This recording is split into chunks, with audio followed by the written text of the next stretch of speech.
يا ام يوسف، نعم. ايه ده وانت لسه ما جهزتيش الاكل؟ لسه جاهزة اهوت، بس كنت مشغولة في البيت وفي يوسف وكده وراح اعمل اهو. يعني انت لسه هتجهزي؟ انا ايوه مفكرك 5 دقايق بس واعمل. انا مفكرك جهزت وخلصت يا ام يوسف. 5 دقايق بس، معلش والله كنت مشغولة، و10 دقايق بالظبط هيكون الاكل جاهز. كنت مشغوله بتعملي ايه؟ يعني بروق بقى البيت، وانت عارف يوسف بقى لوخني وكده. تمام يا ام يوسف. طيب خلاص هقوم اجهز بقى. طب استني. ايه؟ ايه رايك بقى النهارده نشتري اكل جاهز من بره؟ نعم. عادي، ايه اللي نعم؟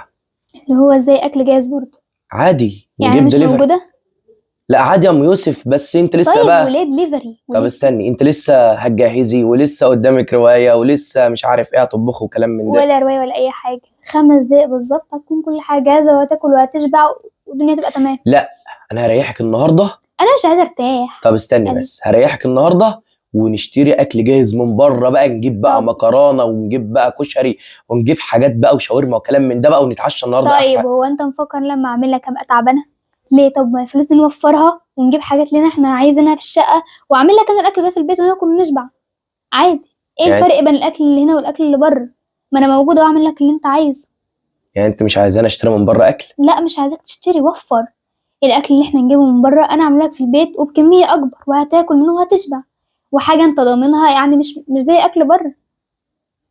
يعني تقصد ايه يا ام يوسف؟ يعني اقصد وفر فلوسك وحافظ على بيتك، والفلوس انت بدل ما تصرفها بره خليها لبيتك، انت اولى بيها وبيتك اولى بيها، وانا هعمل لك كل الاكل اللي انت عايزه. عايز تاكل كشري اعمل لك كشري. كلامك صح يا ام يوسف والله. يعني انت عايزه توصلي رساله للناس اللي انت ان الواحده ما تشجعش جوزها ان هو يشتري. ايوه، ما تشجعيش جوزك ان انت كل حاجه تشتريها، كل حاجه تعالى نطلع نجيب من بره، كل حاجه لا انا مش قادره، يلا نطلع نجيب اكل جاهز من بره. لا، حاولي ان انت تحافظي على بيتك، حافظي على جوزك. النهارده جوزك معاه بكره معاهوش، يعني خليك كده ست جدعه شاطره تلم عليه. مش دايما كل حاجه تيجي من بره، كل حاجه دليفري، كل حاجه جاهز، لا ما ينفعش. طالما انت قادره تعملي اعملي.